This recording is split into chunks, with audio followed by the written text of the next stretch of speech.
A pretty straightforward premise for this one.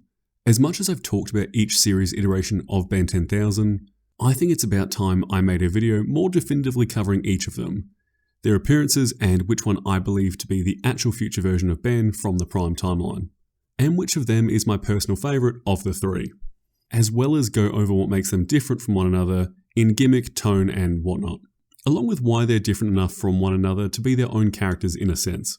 We'll also be going over a bonus future Ben who isn't strictly a Ben 10,000 but feels relevant to the conversation. Starting off more generally speaking, any Ben we cover in this video is a future version of Ben from either the Prime timeline or an alternate one. Going into this discussion, what I've always liked about this series when it comes to time travel and anything surrounding it is that an event as major as time travel does feel like it has major ramifications for the series, with each of these Bens feeling like an answer to the previous one. We'll touch on that idea more in depth as we cover each one, but more broadly speaking, reinventing the character for each series is pretty fun and exciting. But taking the show at face value, the in-world decisions Ben makes or major life events he goes through reshape his future self in a way that's tangible enough to go visit or come back in time himself. And those events seem to only change the future further if whatever's happening sort of revolves around time travel, like with a time war for example. With the classic series Ben 10,000, I adore this version of the character. He's exactly how you picture any future classic series Ben, at least visually. Though when we're introduced to the character, we don't see all that much of his human form. Since he's so focused on efficiency, he doesn't spend any real time in it. So we're introduced to this jaded, obsessive future Ben in a world where he's deemed to be the hero of heroes. One where he's got his public-facing persona, unlocked all sorts of new aliens, along with brutalizing Vilgax to being nearly unrecognizable and, I guess, functionally dead. In researching for this video, and take it with a grain of salt since the trivia pop-ups in Classic seem to be a bit all over the place, but I found out that this version of Ben enhances each of his aliens with nanotech as a way to improve them. But we only really see this with a change to Accelerate's vision. From there, we have this fantastic little character arc with R-Ben and Ben 10,000 working together to defeat a recently revived and upgraded Vilgax, leading to future Ben mellowing out a bit, changing back to human, changing his outfit to be reflective of how he used to dress rather than the sort of inverted colours, along with going back to naming his alien forms and reconnecting with Grandpa and Gwen. Certainly a very quick character arc, but given it's a 20-minute or so episode, pretty effective even if it feels a bit drastic.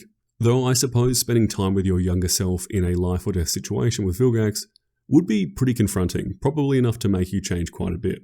There's so many great aspects of this character. The way he uses master control, the Batman-like way he operates based solely on efficiency, the new aliens we see from him, they're just all fantastic aspects. And following that character arc, we get to see him however many years later, now with his son Ken, now sporting a new look with his Reed Richards style grey temples and a new haircut and different beard. But probably more importantly than his appearance, even though this is my preference of the two versions of classic Ben 10,000 we see, is the fact that this version of Ben made a second Omnitrix for his son, and his face-off against a Kevin 11,000 felt like he was taken from the moment Kevin was stuck in the Null Void, and while growing older and more powerful, didn't go through much growth as a character, just becoming a more exaggerated, monstrous version of himself. As far as ruling this version of Ben out of being the definitive version of future Ben, seeing as this Ben didn't have any recollection of travelling into the future, meeting his future self and teaching that future self a lesson, that somewhat eliminates him from being the Ben we follow along in the series.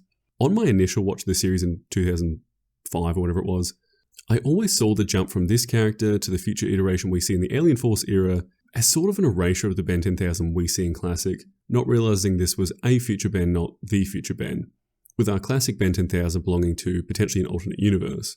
Which, taking a step back and something I touched on a bit earlier, this version of Ben really did feel like he was plucked from a character perspective right from the moment Ben was at prior to the episode Ben 10,000, with Ben in the episode leading up to this one defeating both Kevin in his amalgam form and the even bigger bad, Vilgax, along with temporarily unlocking master control, which makes me feel it'd be a reasonable conclusion that this is an offshoot of Ben in that moment, beating his biggest bads but keeping master control from that point on, sort of elevating his view of himself and kind of giving himself more responsibility than he needs to, leading to that rift between himself, Gwen and Grandpa Max.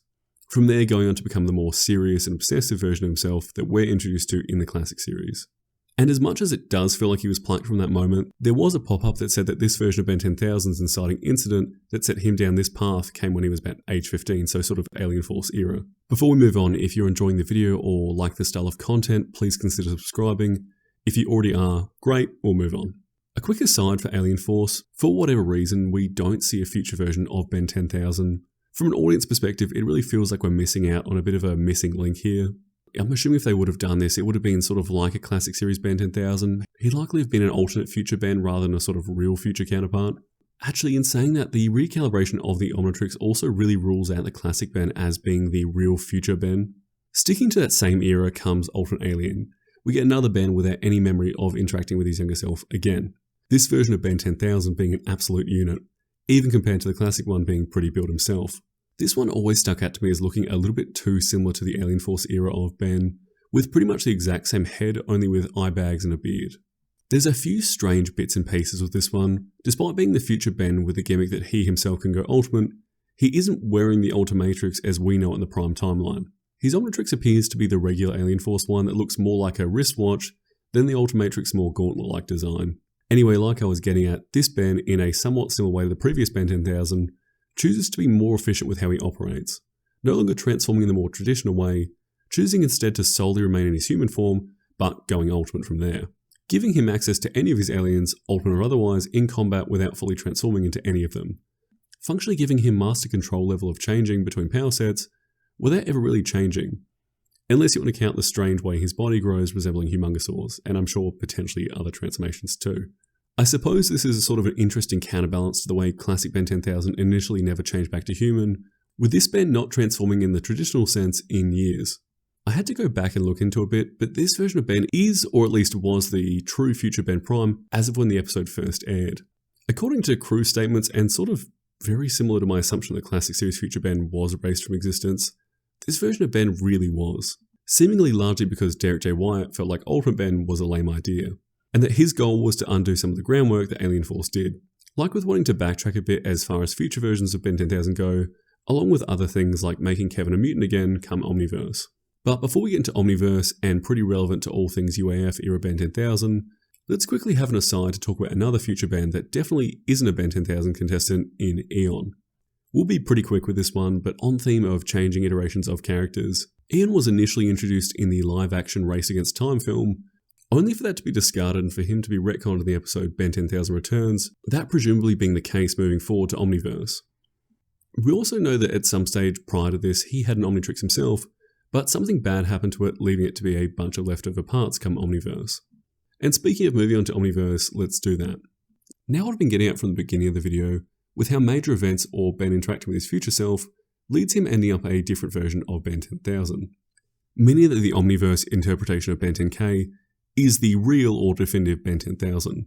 The reason this is the definitive version of the character is pretty plainly because he's the most recent version we see, as anticlimactic as that may be. To paraphrase Derek J. Wyatt, the future is always in motion and constantly being affected by current events, especially in the case of any time travel shenanigans affecting present events or versions of the characters. And again, and probably more so the real reason, coming at it from a more meta perspective, it's clear Derek just really liked the classic iteration of the character and wanted to continue that character in Omniverse. And he does very much feel like Omniverse's take on that same character, in a way that doesn't feel nearly as dissimilar to Ben as he did in Classic, partially due to Ben Prime being older and partially the change in how his character carries himself. This version of the character definitely feeling more like our current Prime Ben than the others ever did. As much as Ultimate Ben did feel accurate to a future version of the Alien Force era Ben, Omniverse's Ben 10,000's big gimmick being something I've spoken about at length in my Fusion video, but to reiterate, this Ben made a secondary Omnitrix for himself that syncs to the other one, creating the Bi-Omnitrix, allowing him to create alien fusions. This version of the character also going on to marry Kai, and end up giving an Omnitrix to his son Ken, and so on. But more actively in the story of Omniverse, this version of Ben plays an active and somewhat ongoing role in the story, weaving in and out of the Time War.